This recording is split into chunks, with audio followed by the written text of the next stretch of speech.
Hi everybody, my name is Dennis and welcome back to another album review. I'm sorry I didn't get to post anything over the past week.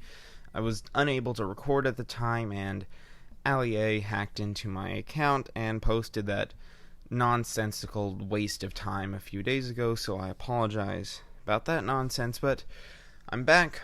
I'll be continuing to upload about as regularly as I was in the past. I'm probably going to skip over a couple of albums I maybe thought about reviewing that came out either over last week or this week, so I'm probably just going to focus on the main ones I wanted to talk about. So with all that being said, we're going to get things back into gear, starting with number 6 collaborations by Ed Sheeran.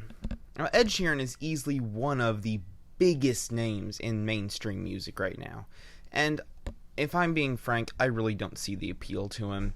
He has a very weak stage presence, both in his voice and in his characteristics. He's not really all that intriguing or interesting of a singer. He's not all that strong of a lyricist.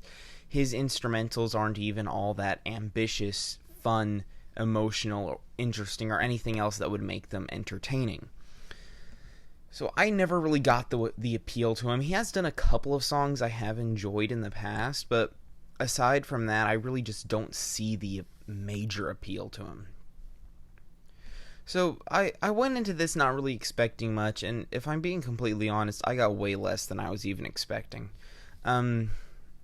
This thing, every single song has a feature on it of some sort, and almost every single feature sounds like absolute garbage. Aside from 2 songs out of the 15 on here. It's 2 out of 15. That's very, very, very bad percentage you want. 2 songs on here were good. I did really enjoy the song I Don't Want Your Money featuring her. I actually thought the guitars on here were quite graceful. I thought they kind of had a nice R&B feel to them. I thought hers hook on here was absolutely phenomenal. I thought when the bass kicked in midway through the verse, it actually sounded really nice and it matched up with Ed Sheeran's voice really well. It ended up being a really fun and entertaining song all the way through. And I also really enjoyed the closing song on the album, Blow. It featured Bruno Mars and Chris Stapleton, and I have to be completely honest, those two made the song. Ed Sheeran did nothing for this song. Again, just his weak presence made him completely fade out into the background. His verses on here, all of his singing on here just fell completely behind Chris Stapleton's really powerful, poignant delivery, and Bruno Mars, he has just an exceptionally good voice, I have to be honest. Bruno Mars has a very dominant personality when it comes to features. He will take the stage, and especially if you have such a weak presence like Ed Sheeran, you just get absolutely flattened by someone like Bruno Mars. And that is obviously the case here, where Ed Sheeran makes little to no impact on the song whatsoever, but the fun, almost big hairband 80s style song structure of this on top of Chris Stapleton's powerful delivery and Bruno Mars's glorious voice really do make this song great, even if Ed Sheeran really did nothing for this song. So we have 2 good songs here. Now let's get into the bad, the worst, and the ugliest, I guess. I'm just going to briefly go over some of the ones that I thought were pretty bad. Beautiful People by Khalid. We have 2 bland, boring artists right now, and now Khalid is not a bland artist in himself, but he is just putting out much bland music right now, and this is no different. These 2 artists come on top of a really generic, forgettable pop beat that really does nothing intriguing whatsoever. It's forgettable, it's pandering to as wide of an audience as possible. That's really what this whole album is. It's a lowest common denominator album. There is not a single ambitious, ingenuitive, or really just genuine feeling song on here. It all just feels like conforming to whatever is currently popular. I mean, it seems to be working for him. Good on him, I guess, but it makes for absolute crap music. South of the Border, featuring Camila Cabello and Cardi B, has one of the worst beats on the entire album. It has everything horrible about Latin pop right now. And honestly, Latin pop is not in as bad of a state as everyone makes it out to be, in my opinion, but this takes all the worst qualities of it and puts it into an annoying beat. Camila Cabello sounds like garbage on here. Ed Sheeran sounds like garbage on here. Cardi B's verse does not suit the beat whatsoever. And again, just she is another artist who has a very commanding presence on songs. And again, she just completely flattens Ed Sheeran, even if her performance wasn't nearly as enjoyable as some of the other more powerful artists that were featured on this album. Cross Me, featuring Chance the Rapper and PNB Rock. My goodness, this is a mess of a song. I absolutely hate the hook on this thing. The hook on this sounds like absolute just garbage. The hook on it sounds so bad. It's not the worst hook on the album, but it's a tall order to be worst hook on this album. Let me just say that. Again, aside from probably the Her song on here, I Don't Want Your Money, there were really no good hooks on here. And this one is no different. I think the cross me part is just irritating at best.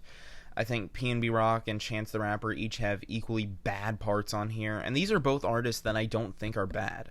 I've actually really loved stuff from both of these people, but they both just sound really bad on this song. And Ed Sheeran, once again, just has nothing interesting as far as his personality goes on his songs. His songwriting is bland, generic, and forgettable. His voice is really nothing all that special, and it's not a bad voice, it's just so forgettable. There's nothing special about his voice that other artists don't do just as good, if not better.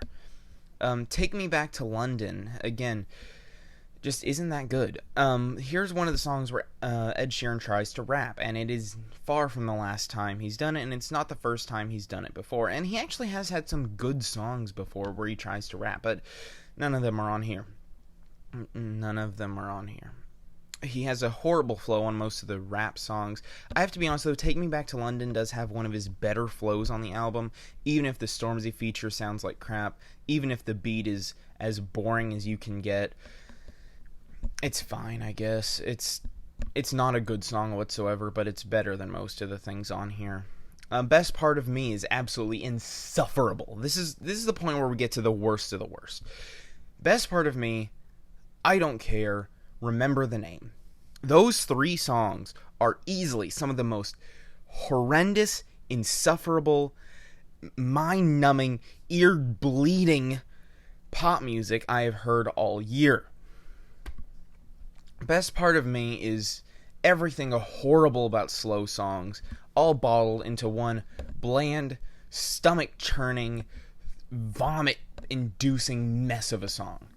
The instrumentals on here are pretty much exclusively a very soft guitar, and it's going for something beautiful and simple, but it just ends up being bland, boring, and forgettable. If you want to listen to slow songs like this, I don't know, go listen to Bloom by the Paper Kites. That's an actually beautiful song. You don't need these lackluster, underdeveloped instrumentals to get a simple, beautiful view. You can have really beautiful sounding instruments while still having an emotional, somber tone to it. And Yeba just sounds horrible on here. I think her vocals are really bad. Ed Sheeran doesn't sound good over the guitar whatsoever. I just cannot stand this song at all. I Don't Care, featuring Justin Bieber, is the big hit off this album. I don't know why. I guess it's once again a lowest common denominator song. I think the falsettos on here sound like absolute crap. There's nothing good about the vocals on here. It just makes me want to gouge my ears out. I think the beat is really annoying. I think Justin Bieber's voice on here is especially bad. I think Ed Sheeran is also especially bad in his vocals on here. I don't think there's anything redeeming about this song. I can't stand it. And Remember the Name, featuring Eminem and 50 Cent. Oh my goodness, is this three talented artists coming together to make a horrible, horrible song.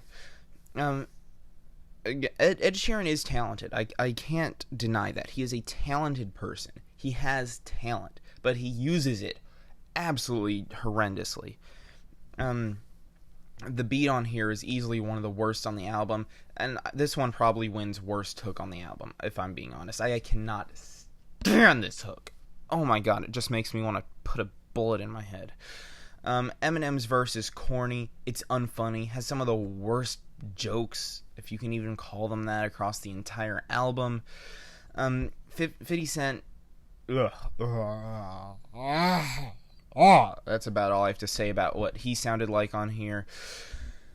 Ed Sheeran's flow on here goes all over the place. It's not good. At least he was consistent when it came to something like Take Me Back to London, but it's just all over the place in the worst ways imaginable.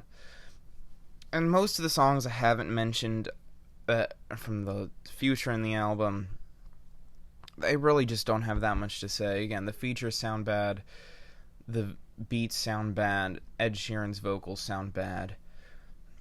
And every time we do get a half-decent beat like that on Antisocial featuring Travis Scott, actually had a really catchy beat to it. We get some horrible flows from Ed Sheeran, a really bad feature from Travis Scott, and it just sends the song down. So I don't really want to talk about this album anymore. Any other song I haven't mentioned I don't like. Some are definitely worse than others, but I guess that's really all I have to say. Actually, no, that's not all I have to say, because there's another especially bad one. I need to talk about Way to Break My Heart featuring Skrillex. Oh my goodness, this is another one of those bottom-of-the-barrel albums on here. No, I don't want to talk about it. I don't want to talk about it. The dubstep sounds horrible, the vocals sound horrible, the beat sounds horrible, and that's all you need to know. I'm feeling a light 3 on this album, and that's me being generous. If you check this out, I'd love to hear your thoughts on it. Be sure to tell me how wrong my opinion is, as always, and I'll see you in the next review.